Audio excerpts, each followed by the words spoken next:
Welcome to the Dateable AF podcast. I'm Dr. Sarah Kyle, a therapist in private practice. And I'm Rachel Howell, a qualitative researcher. Each week, we break down the emotional patterns behind dating, love, conflict, and connection, and what actually helps people build relationships that last.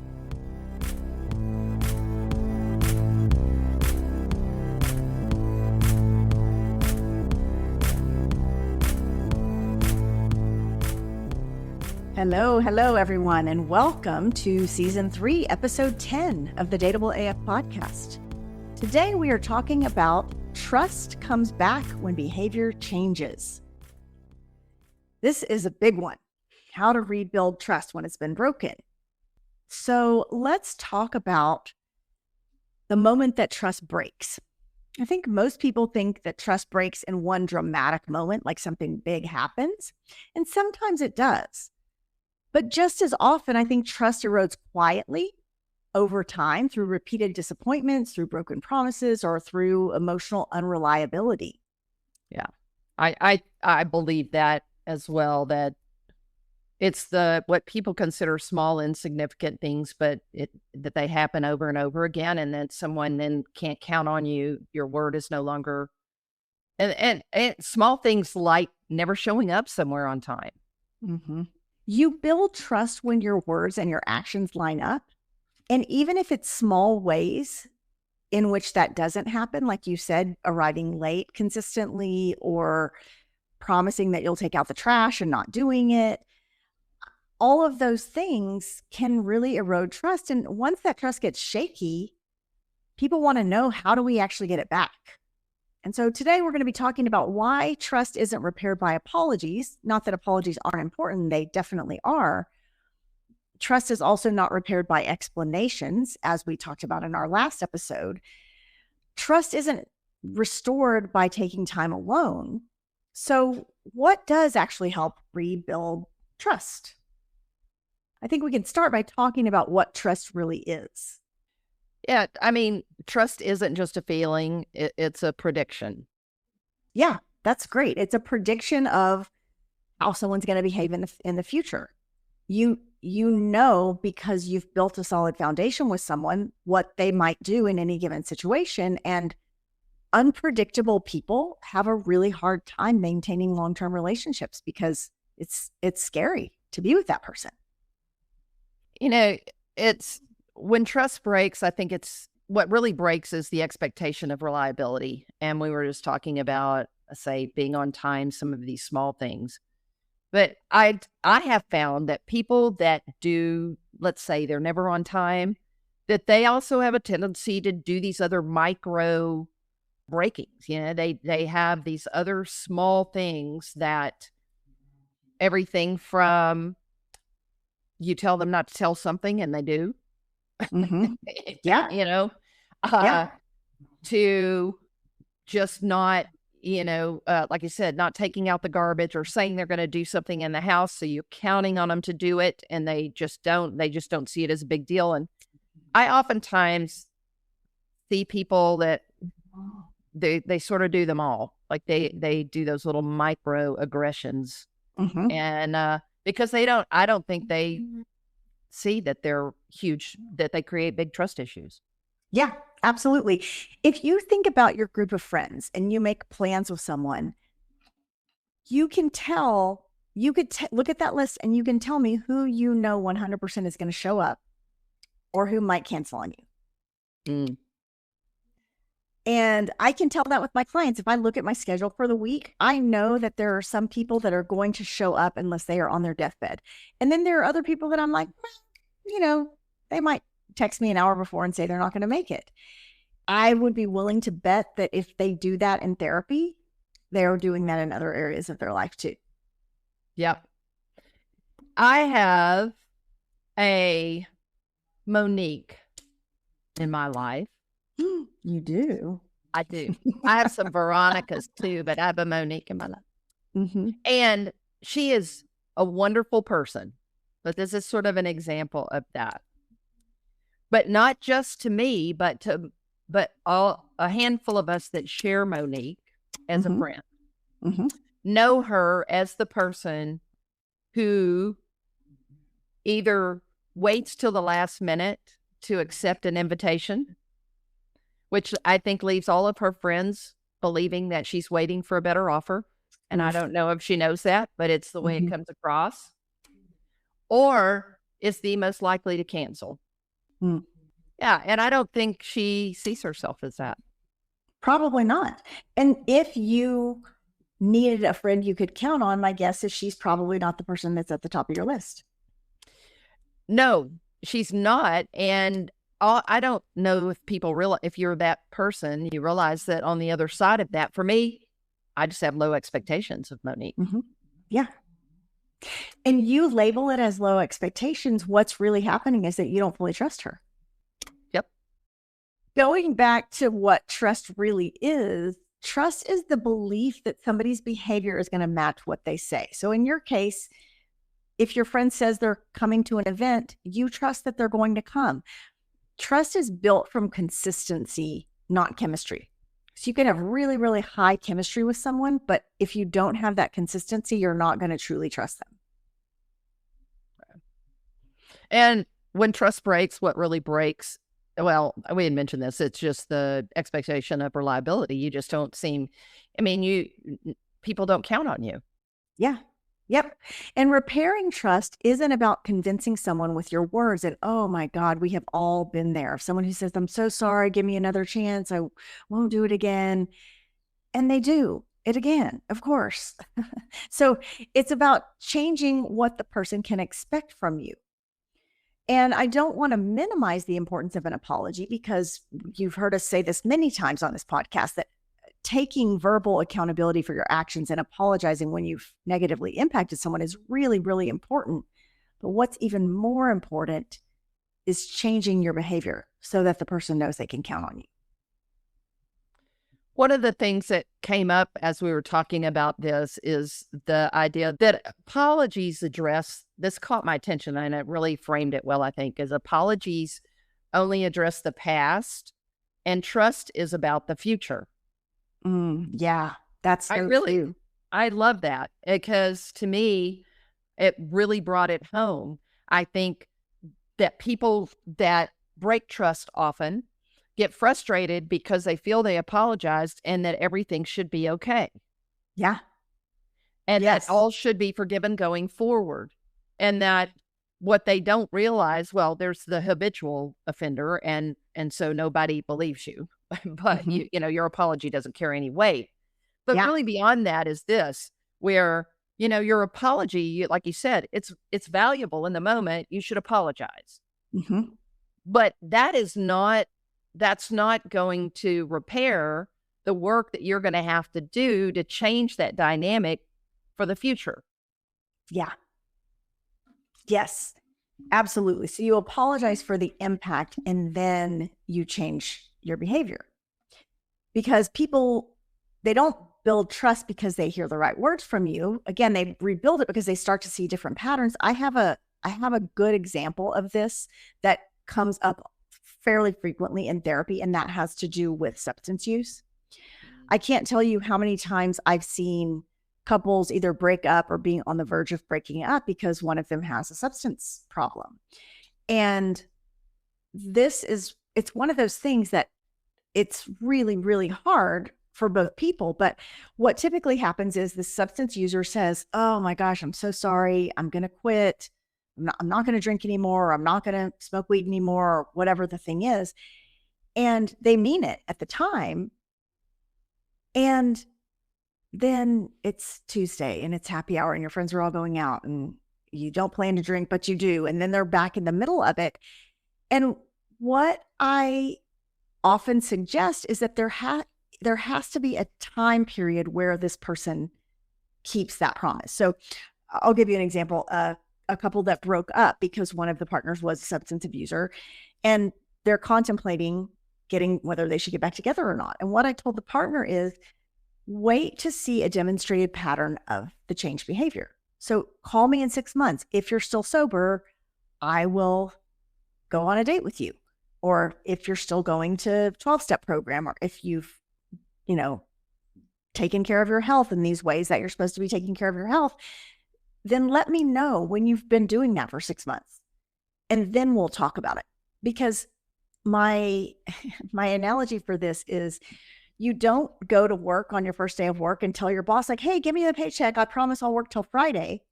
No, you go to work, you work your 5 days, and then you get the paycheck. So it's like, you can't base trust on someone's promise. You base trust on someone's demonstrated pattern of behavior. And that's kind of bottom line with that. Well, and we were talking a minute ago about sort of trust issues that I feel like were pretty, I mean, they're sort of micro things. They're impactful, but this, we're diving into really big trust issues, Yeah. abusive behavior, anger issues, substance use problems. Those are huge, have huge trust impacts within all relationships, whether it be from your family members to your kids to your, a partner. And one thing I will say about this, having been throughout my lifetime of having exposure to the blessed exposure, really, to some people who have done very hard work around some of those types of issues in their life, I have the pattern that I see, and is the person who's, say, on the other side of that, is that people who are struggling, let's say, with one of those big 5 or whatever behaviors, that I trust them at the point at which they're taking the lead role at helping me understand where they are in those behaviors and how they're going to manage those, versus them looking at me and waiting until they think that I do something that either impacts that behavior or in their mind causes a slippage, or that they've been put into a different environment that they want to blame for the inconsistencies or whatever.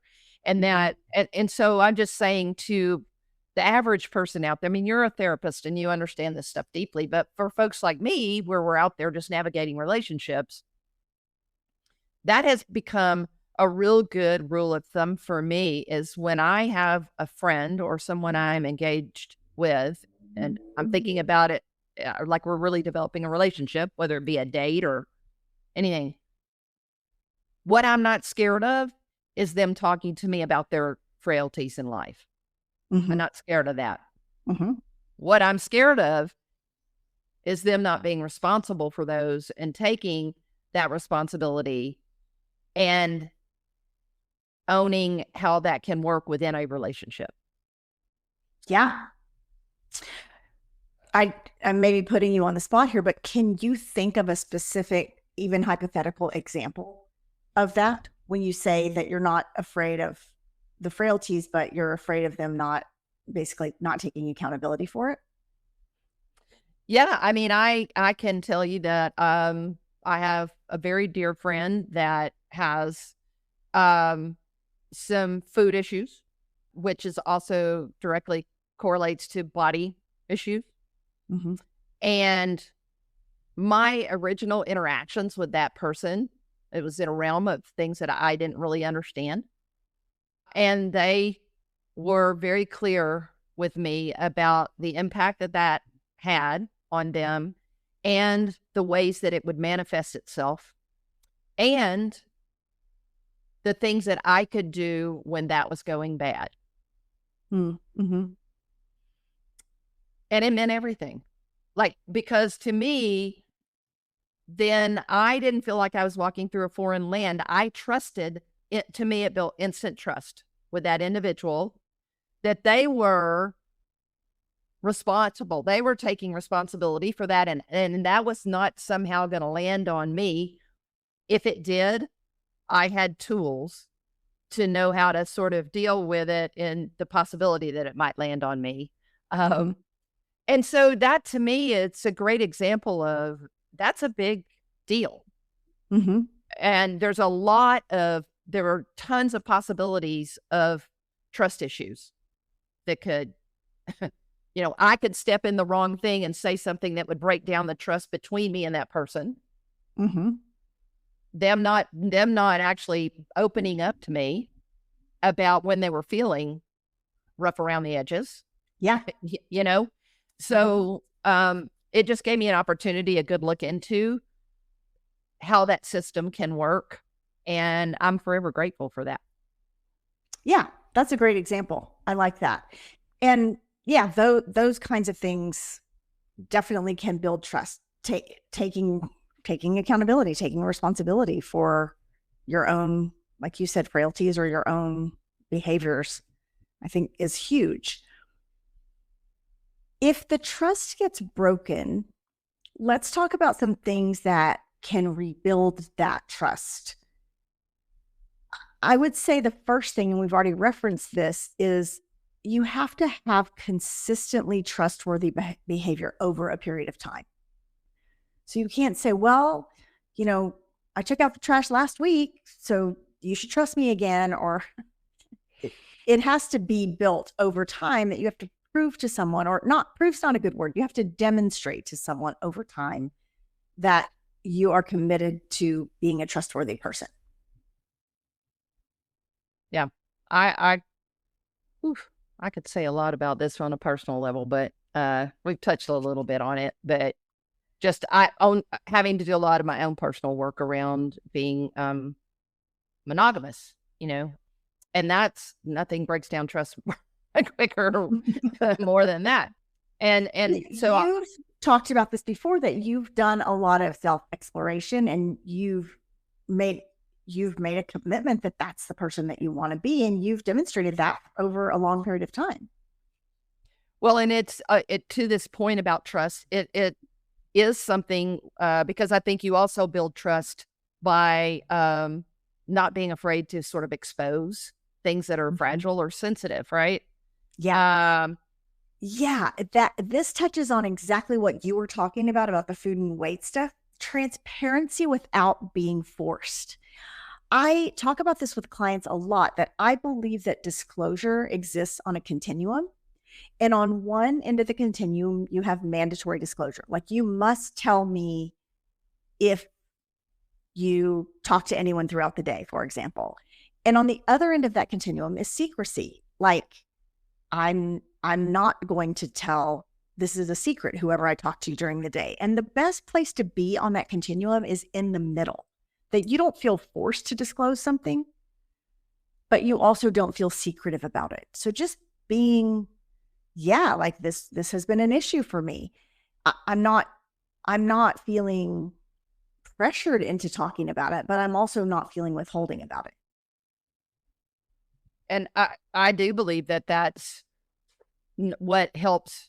It's those small reveals along the way where you're also building trust. If you really are trying to build a deeper, more intimate relationship with somebody, you really need to be able to release those a little bit along the way so that the other person can prove to you that you're safe, that they can hold your confidences, your weaknesses, your frailties. If you don't ever open up to it, they'll never prove to you. They don't get a chance to prove to you that they can step up.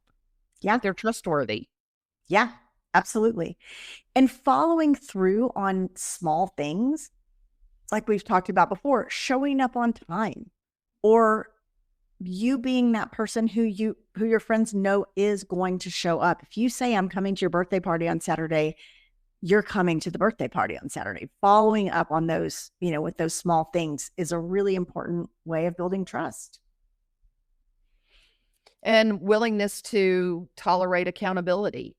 That one is interesting too, because I think if you're trustworthy, unless somebody's trying to put you in a cage, you shouldn't be so defensive about being accountable.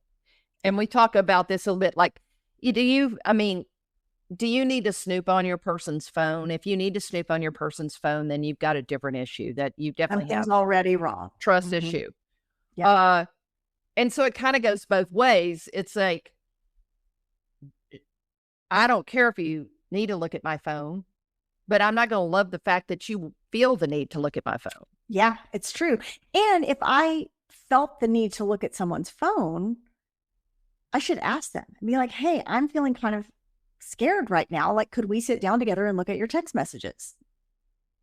That is, I mean, that rarely, if ever, happens, but that's the way that it should be able to go. Because if the person's not doing something shady, then they'll be like, sure, go ahead. And if you feel like you have to sneak to do that, things are already not in a great place. Right. Also, I'm going to say, I know in this dating world, I was just reading something about people on the dating apps. There's this thing where they're putting their credit score on there. Wow. Okay. And so it's like a thing where I'm going to pop up my credit score. So that means I'm more likely to get the swipes to the right, you know? Wow. I Okay. know. I'm like, what in the world is going on out there? That again, if I'm in the dating world, if you are checking my credit scores or you're checking into my history in any way like that, I am immediately not going to trust you. Not Right. because I have anything to hide, but because you're ridiculously overreaching into my private business. Yeah. This brings up a whole other topic that we could create a whole episode about. But in today's world, this is not that uncommon. And I would say, I don't, maybe I have a skewed audience, but I would say more for women than for men, because women feel like they want to know who someone is before they meet them for a date. And so I think Googling someone is pretty common. And maybe that's not the same as doing a deep dive and looking at someone's credit score. That feels a little excessive. And I would also be curious about what you would do with that information. Like, just because somebody's got an, 850 credit score doesn't mean they're a trustworthy person. It just means they pay their bills on time. Right. And I'm not talking about Google searches, because I think that is common. Almost everybody, if they don't know you, they're going to Google you. Yeah. But to me, that's a bridge too far. The credit score. Yes, I just think that's crazy. I'm gonna cheat on you and I'm gonna buy presents for my girlfriend, but I'm gonna pay that credit card bill on time. The credit card I used to buy the presents with the person I was cheating right. with. Exactly. It's exactly right. You can see my score, but you can't see what I charged on that card. The diamond necklace that you're not wearing, somebody else is wearing. Right. Oh, that reminds me of Love Actually. That's one of my favorite movies, where he bought it. The wife saw her husband buying a necklace, and she thought it was for her, and then Christmas came around and it wasn't for her, and it was and she had to open it in front of her kids, and it was a really sad moment. It was a CD instead of a necklace. It was very sad. No, anyway, if you haven't seen that movie, audience, you should watch it, because that is one of the best movies of all time. It's a good one, in my personal opinion. But that's not being trustworthy. Buying a necklace for his hoe bag coworker. Oh, bag.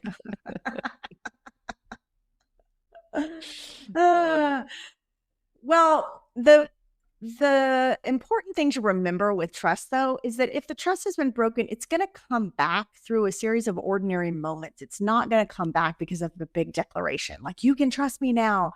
That's not gonna do it. It might do it temporarily.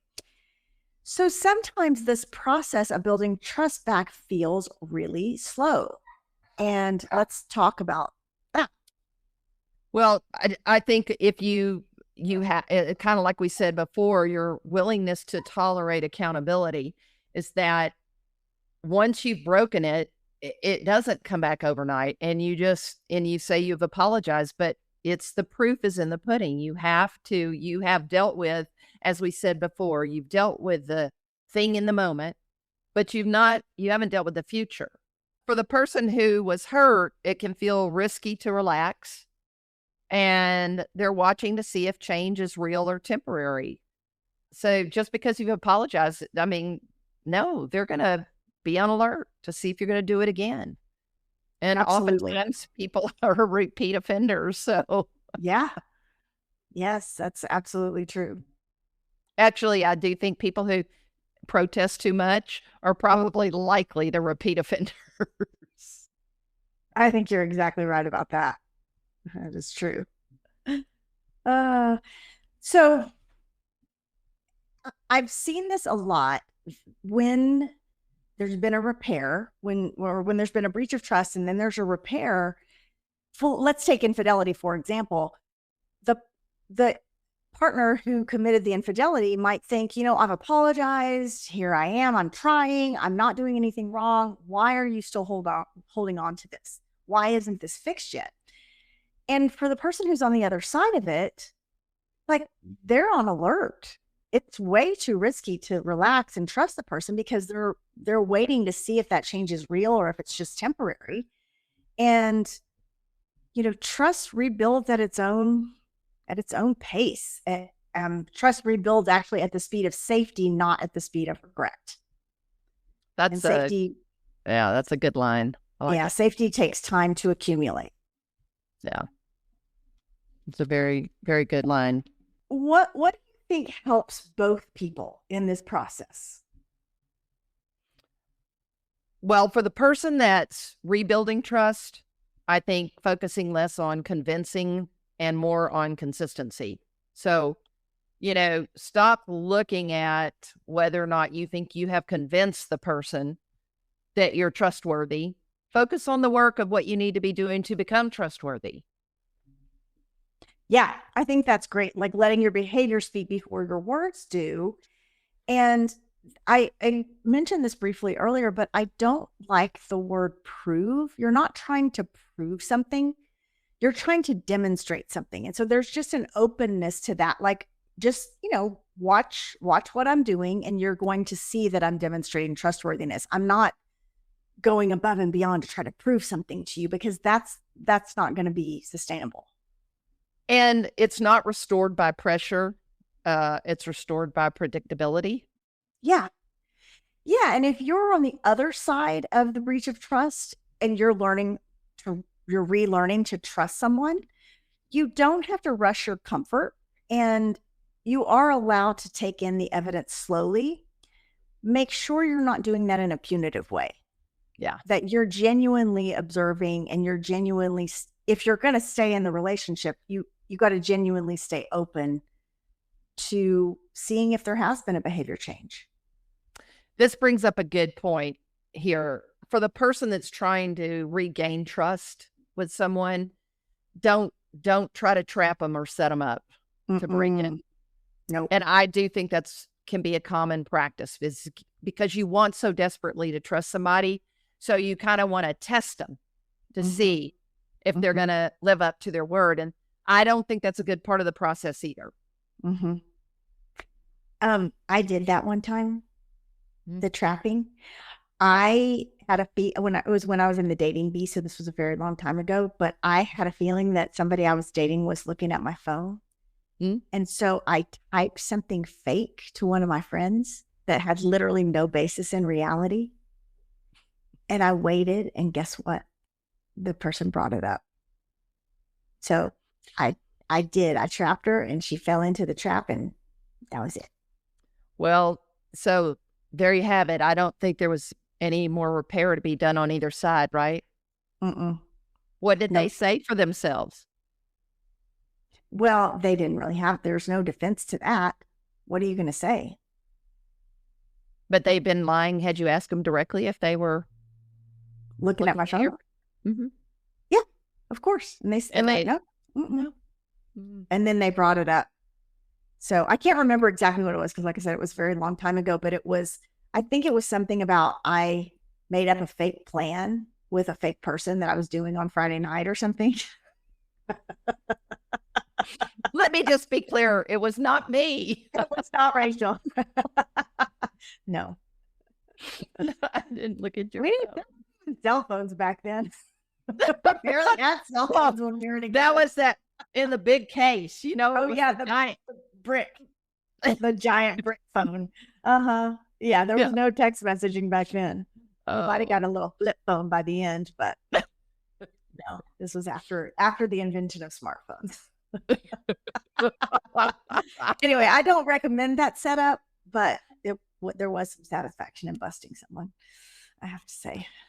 Well, and to that, the story is obviously you didn't believe this person. Right.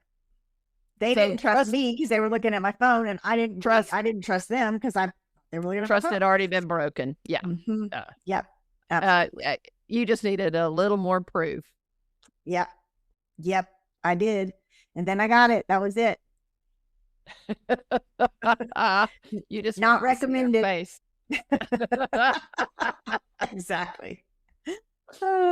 Again, all right. It doesn't. If you want to really stay with somebody and work these things out, I'm just going to say that is not one of the tools that I think is going to move you towards a resolution. Yes. Setting them up, absolutely not the way to go. All right. Well, let's wrap this up and talk about what we would like folks to take away from this episode. Well, trust isn't rebuilt by time. It's rebuilt by different behaviors inside that time. So apologies matter, but patterns matter more. Yep. And consistency, behaving consistently over a period of time is the thing that's going to create that safety. And that trust doesn't come back in one fell swoop, just like it's generally not destroyed in one fell swoop.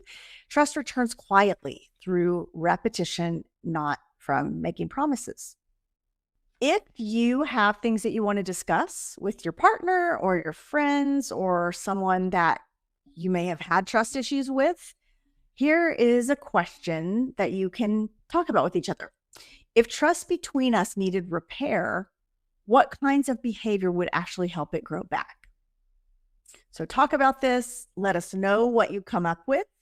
If this episode sparked something for you, we would love to hear from you. You can reach us by email, info@dateableaf.com, or you can connect with us on Instagram by DM. We are @dateableaf. And if this conversation made you think of someone in your life or some experience that someone's had, please share the podcast with them because we are really excited about growing our community. As always, thank you for listening to the Dateable AF podcast, where we help you find your happy ending. And remember, be bold, be kind, and for the love of self-respect, don't text your ex. Stay dateable. AF.